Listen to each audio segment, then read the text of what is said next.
Okay, good morning everybody. First of all, I want to thank the organizer for inviting me to come here to Chile. And in particular, I want to thank the Comité of Kiwi and Carlos Cruzat for giving me the opportunity to come here and to tell you what we've been doing, what we're doing, and what we hope to achieve in New Zealand in the fight against PSA. Of course, the idea is that this interaction is just the beginning of a much longer term collaboration between our countries, such that together we can better fight PSA. So first, I'll talk about, New Zealand. New Zealand are those little islands here in the middle of the Pacific. That's where I'm coming from. This is what in the world everybody calls a kiwi. In New Zealand, this is what we call a kiwi. This over there is a kiwi fruit. Kiwi fruit is extremely important for New Zealand. In 2011, the export from New Zealand horticulture industry reached 3.5 billion New Zealand dollars. Almost a third of those exports were linked to the kiwi fruit industry. So the kiwi fruit industry is clearly the largest horticultural export industry in New Zealand. In the last 11 years, the number of kiwi fruit trays exported has doubled. The average orchard gate return, that's the amount of money the grower is going to get once he gets his crop. For green kiwi fruit, we're talking here airwards, $41,830 New Zealand dollars per hectare, which comes to about 33,000 US dollars. If we look at gold kiwi fruit, well then the return is much better.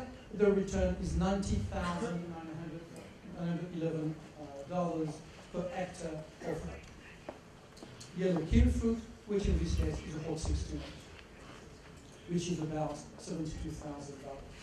So clearly, this is a very important industry for New Zealand.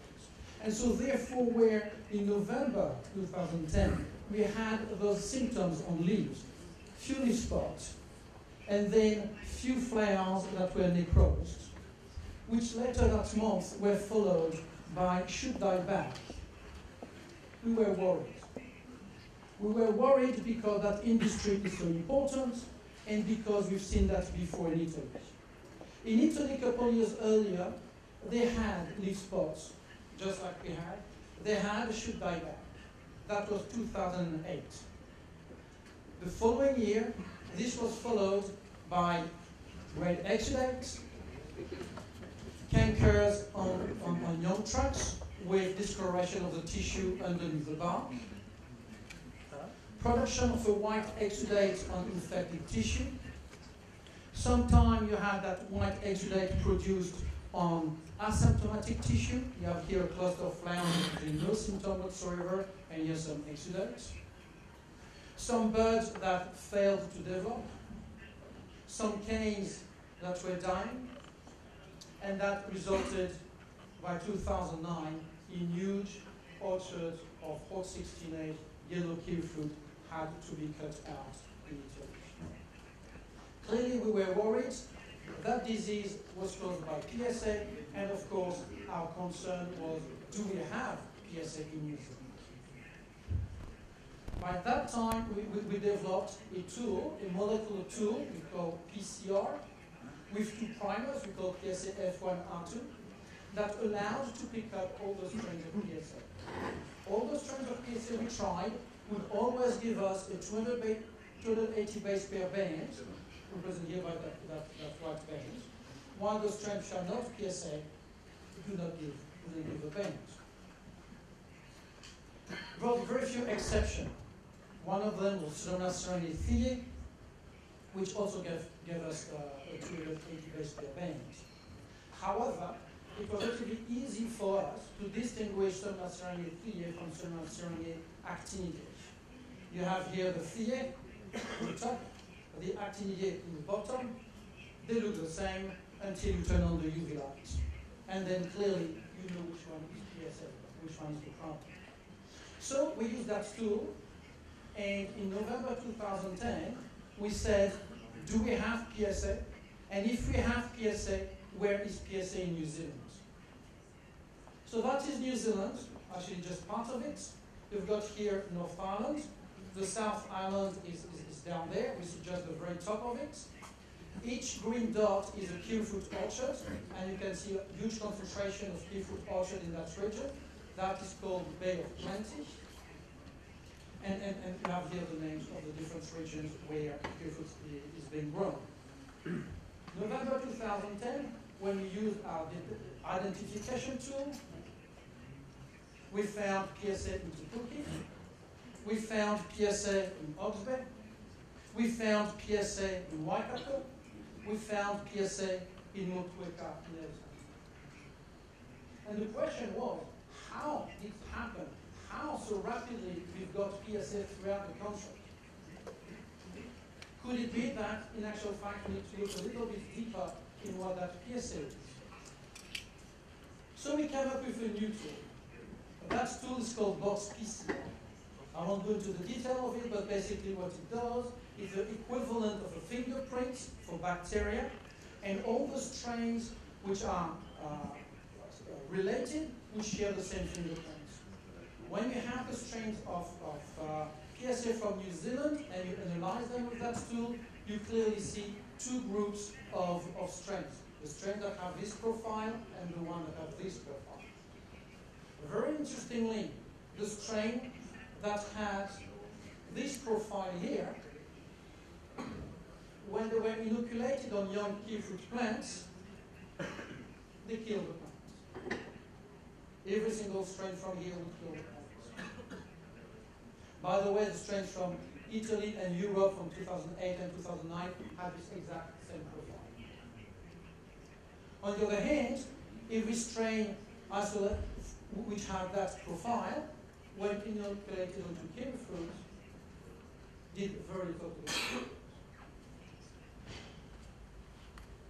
The difference is so clear, those strains were called PSA-V for virulent and those LV for low virulent. In actual fact, I would call them Biovar 3 and Biovar 4. We wanted to see whether those Biovar 4 and 3 were related. And since there is some variability in the strains of PSA we have in New Zealand, what kind of variability do we have in the strains of PSA from the world? So we assembled a collection of strains of PSA from around the world. So we have strains from New Zealand, from Italy, from France, from China, from Japan, from Korea. We even had a few of them from Chile. We sequence genes that are absolutely necessary for the bacteria to survive. Those genes are called housekeeping genes. We sequence those genes and we compare the sequence of the genes. That allows us to build a tree like this, which gives us the relationship between different strains. And all the strains of PSA from the world can be put in four categories. You have number 1 here, 2, 3, and 4. Interestingly, all the strains from that group here correspond exactly to what we call PSA-V or Biovar 3, while all the strains from the group 4 here correspond exactly as PSA-LV. In addition, there's two groups with here strains mostly isolated from Japan and Italy, and here strains isolated from Korea. Because what we're interested in is actually the ability of the bacteria to cause disease on kiwifruit, we redid that experiment not with genes necessary for life, but with genes necessary for pathogenicity. So a bacteria, so you have here a bacteria, so here is the membrane of the bacteria, this is the bacteria, and here the plant. The bacteria has a little needle that is synthesized that allows some effectors to be sent through that needle and into the plant cell. Those effectors are extremely important because it is the interaction of those effectors with plant molecule which will determine whether we've got disease or whether we do not get disease. We selected 7 of those effectors and we did the work we did before. We PCR, we sequenced, we compared, and here are the results. And we get exactly the same results that we had before. All the strains from of PSA from the world can be put in 4 different groups, 1, 2, 3, and 4, and all the strengths of 3 are the one we identified earlier, and the one, the LV of the BioR4. Interestingly, in that group of strains that are virulent, we have strains from Italy, we have strains from New Zealand, strains from China, and also strains from Chile. We went recently a little bit further. Now we're not comparing few genes, we compare the entire genome. We sequence 30 strains, the whole genome, we compare those strains, and here are the results. And the results is that, yet again, we have the 4 groups, yet again, the same 4 groups. To each group, we can associate some characteristics. So BioVar1 produces phaseotoxin, but no chromatin. BioVar2 produces chromatin, but no phaseotoxin. BioVar3 produces neither chromatin nor phaseotoxin. But all those strains here are able to move into the plant and to be systemic, while the strains of BioVar4 do not produce any toxin, but are not able to be systemic. And now we refer to those strains as BioVar1, BioVar2, 3, and 4. Okay, so now, here's the difference between BioVar3 and BioVar4 in your orchard. You've got BioVar4, you don't have to worry too much. You might have some fluid spots, well, you still produce nicely, no problem. If you have BioVar3 on the other hand, well, you've got a serious problem on your hands. So we needed to determine in New Zealand where was BioVar3, where was BioVar4. Oh, sorry, this is actually to mention that since that work has been done, we have developed some tools that allow us to very rapidly distinguish what is BioVar3 from what is BioVar4. And this is just one of those tools.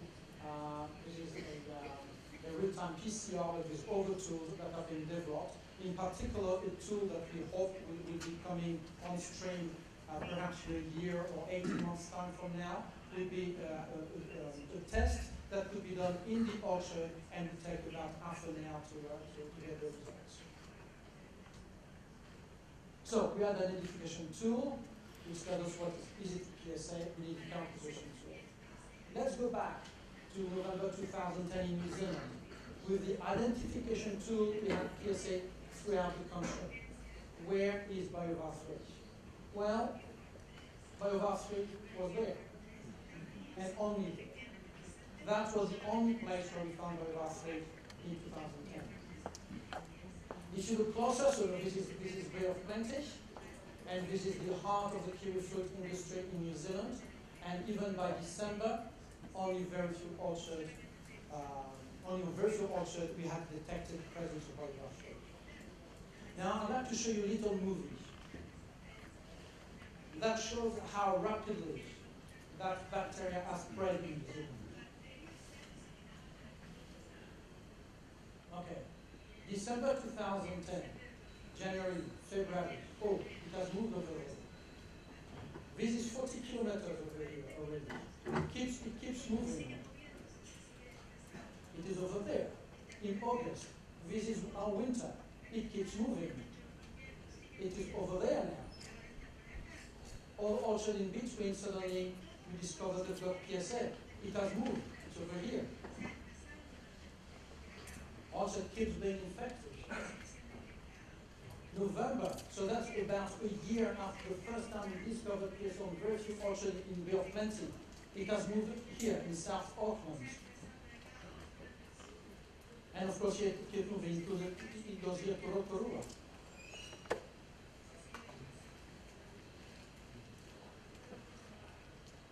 Most of the Bay of Plenty, if not all the Bay of Plenty, by now has been infected by PSA.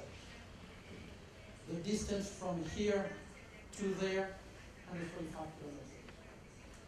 A bit more than 1 year, just 1 year. If we now look at the number of orchards, so this is the number of orchards, and here it is time, and what on this graph is reported is the number of orchards on which we found PSA. It was done week by week. Every week we have a new update. November 2010, very few orchards. But the number of orchards keeps going, it goes up. And suddenly we have this huge increase. In a matter of weeks, we had several hundred new orchards that were infected by PSA, on which we found PSA. That corresponds to our spring, and the same is the second huge increase in orchard infected was again the spring. But however, if you look in the middle, there is very few times where the disease is not progressing when we do not find new orchard infected by PSA. On the right, you have the same graph, except now here it is expressed in hectares rather than in number of orchards. What is the situation today, 2013? In New Zealand, we have 3,293 different orchards. 2,042 are affected by PSA, by VAR3. They are the only variable we're talking about. If you look in hectares, 10,300 hectares of orchards have been identified with PSA. So today, 75% of New Zealand kiwifruit hectares are in orchard affected by VAR3, which is the virulent biovar of PSA.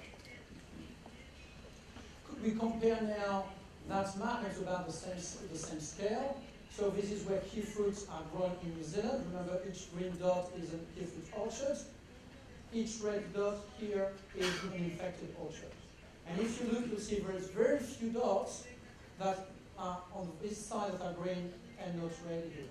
The disease by now has spread up to Kerikeri, Hawke's Bay, Gisborne, and of course the country is quite infected. Another way of looking, because of course the region are not equally affected. So now we have a graph here that gives us the number of orchards. So the bar tells the number of orchards in each region. We have the regions here at the bottom. And the part which is in red is the proportion of orchards which are infected by PSA. Te Puke, the heart of kiwifruit industry, almost 100% of the orchards are infected. When we move away from Te Puke, well, the percentage of orchards infected could decrease. Why is it so virulent? Why do we have such a problem? Well, we know that disease occurs when you have interaction between the pathogen, the environment, and the host. And here, a couple of factors that might explain why in New Zealand it has been such a disaster. The first one is the environment, temperature. Temperature in New Zealand, especially in Bay of Plenty, is always very conducive to the disease. Summer in Auckland, 23 to 16, perfect for the disease. Other characteristic, well, monoculture. This is Bay of Plenty. It is kiwifruit orchard after kiwifruit orchard after kiwifruit orchard. And of course, all that is a very narrow genetic base because most of the fruits are two cultivars, either Hort 16A or Hayward. Okay, here a couple graphs that shows again number of orchards per different region, Te Puke, Tauranga, and Katikati, and each bar is different cultivars of PSA. So if you start here in the right, in Te Puke, where there's a huge amount of inoculum, where the disease has been really devastating, all the cultivars react the same with all 100% affected. But if you go to a region like Katikati, where the disease pressure is a little bit lower, and you see that because with some Hayward in which PSA was not found, then you see that some of the cultivars, and the one I want to point out is G3, which is the new Actinia chinensis, the yellow kiwi fruit that's being grown in New Zealand. Well, some of them seem to have a little bit more resistance, definitely more resistant than Hort 16A. Okay, the cost. Let's talk about how much that has cost New Zealand. In less than 2 years, over 2,000 orchards were affected, 70%, today 75%.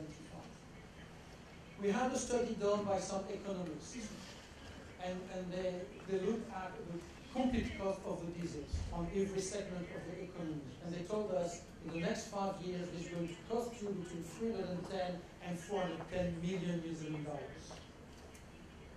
Estimated cost over 15 years, 885 million New Zealand dollars. For Bay of Plenty alone, between 2012 and 2016, it was estimated that between 360 and 470 full-time equivalent job would be lost. That was 2012. 2013, what the estimates? We now know that the response to the PSA discovery cost the country $42 million.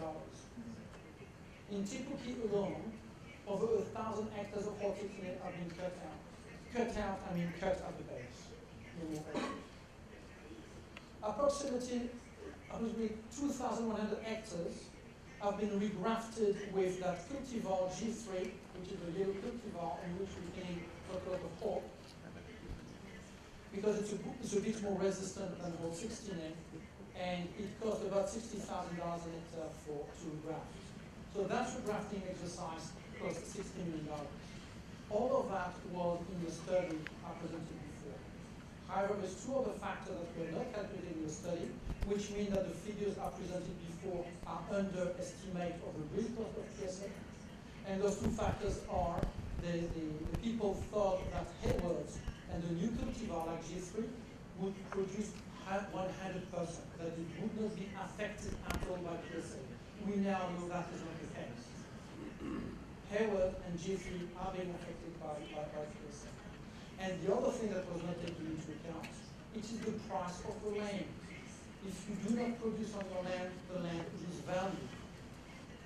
So the reduction of capital land value for gold kiwi fruit per hectare was worth $450,000 before PSA. After PSA, we're talking about $100,000. If you have Hayward green, its value was $250,000, has been brought down to $150,000. Loss about $2 billion. Okay, there's other consequences, other things that happen because of PSA. So the first one is the setting up of Kiwi Fruit Vine Health Incorporated, KVH, which is an independent society. That was established very early on, that was in December 2010. And this society had two goals. The first one was to implement a containment strategy for PSA, and the other one was to develop and implement a long-term pest management and intent for PSA. It is only 17th of May 2013 that KVH presented a national pest management plan. The difference between KVH and the national pest management plan, KVH could make a recommendation. With the national pest management, now things are a legal requirement. So we do have now, for the last few months, a legal framework that pertains to PSA. And the goal of that pest management is to prevent the spread of PSA and minimize its impact on kiwi fruit production. So therefore, the first thing to do was to say, well, PSA is not equal, not everywhere in New Zealand. Can we have different sets of work that needs to be done? So New Zealand has been divided in 3 zones. One zone which is the exclusion zone, where there is no PSA.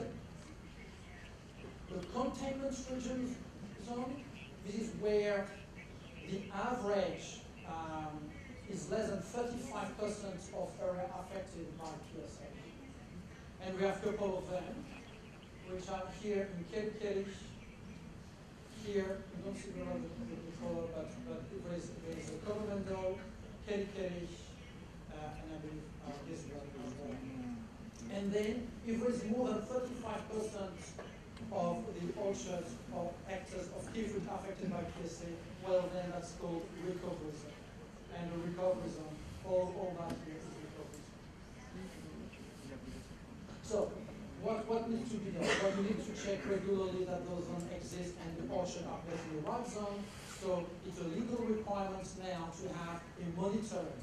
It is the grower who needs to do that monitoring, and the growers need to report to KVH the result of the monitoring.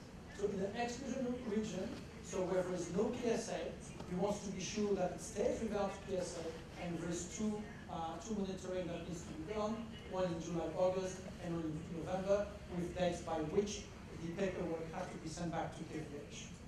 In the containment regions, where less than 35% of the orchard are affected, there again we want to make sure that the disease is not progressing too much. So there again, two rounds of monitoring. In the recovery region, where there is more than 35%, some of them is 100%, in this case, one round of monitoring is enough. There's other rules that come with pest management plan, and in particular there's rules about movement of plant material. So I'll just go through this one as an example of how it has been determined of how you move plant material, but there's some also for birdwood, rootstock, compost, orchard equipment, fruits, pollen, and flowers. So let's start by the easy solution. You're in an exclusion zone, you don't have PSA in your orchard, you're happy, you can produce some plant material, you can send it to the region where you are. You believe it knows. You can also send it to a region that already has PSA, so that's recovery of containment. If you want to send it to another region in New Zealand which doesn't have PSA, well, then you can't do it. Just in case you will have PSA. And then if you want to do it, you first need to ask authorization for privilege. If you're in a region that has less than 35% of its area affected by PSA, well, you can move your plants in the region, but only if you're from an orchard where PSA was not detected. You can move to another recovery, but only from non-detected orchards.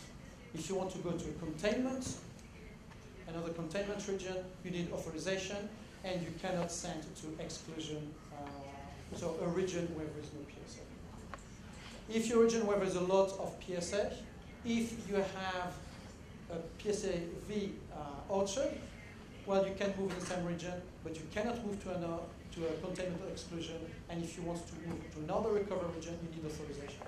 And if you do not have PSA, well, then you can move in the same region to another recovery region, but not to containment or exclusion.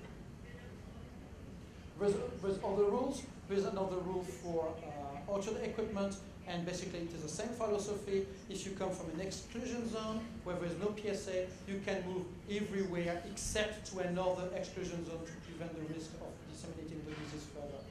If you come from a containment, you can go to a recovery, but you cannot go to other regions without an authorization. And if you come from recovery, it depends whether you have a number of rules that apply to equipment, and you cannot go to containment exclusion without the permission from KPH. There is other requirements. Another legal requirement is that at least one of those products must be applied on your orchard, and those products are listed here. Why only those products? Because as it is today, only those products have shown some efficacy against PSA-V and do hold a registration label. So only those products. With time, we believe more products will get registration and more products will be added to the list. So in conclusion, kiwi fruit is the largest horticultural export industry of New Zealand. And so when PSA was first detected, we had identification tool, but we needed characterization tool. That delayed tremendously our response to the first incursion. And because of that, PSA had a huge economic impact in New Zealand. PSA has not and will not, at least in the foreseeable future, be eradicated. We've got to live with it.